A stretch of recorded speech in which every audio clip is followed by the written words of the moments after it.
Hello and welcome to episode 303 of the Daily Sales Message Podcast, where every single day I share a piece of simple and actionable advice that's designed to help you sell more confident and feel more stuff. No, that's not right. Feel more confident and sell more stuff. I'm very feel. Today, in today's episode, we're talking about questions.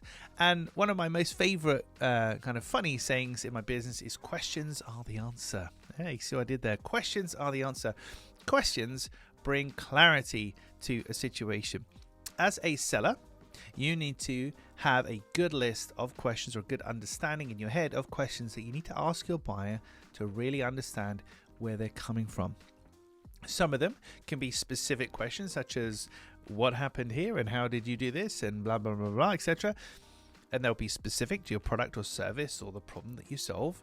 But some of the questions are very, very straightforward ones that help move from symptom to cause to get a little bit more information. So what makes you say that? Why do you think that happened? What would happen if? So connecting the dots. And what makes you say that is one of my most favorite questions in sales and selling and also in life, because it helps us go from symptom to cause. Most people communicate at a very kind of superficial, high level, blah, blah, blah, blah, blah. This is where we're at. If they tell you something, you say, oh, what makes you say that? Then they have to go down a level and give you a little bit more truth. It's not to say they're lying to you when they're up here, not actively lying to you, but we tend to communicate on a superficial level. So if we ask what makes you say that, that forces somebody to give us a better answer in a way, a more specific answer. And from there, we can hopefully get closer to the truth and what matters to them. And that's going to help us sell to them.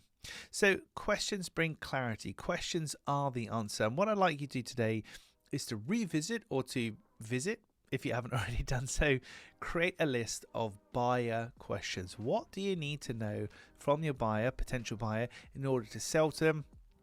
Start to craft a list about the problems they're facing, the other things they might have tried, the history of the problem they've got, the future of what they're trying to do, etc.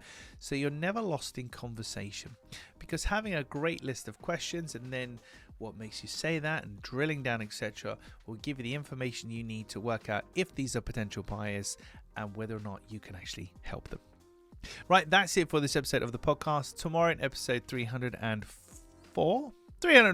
Don't know, I had to pause there for a second. Episode 304.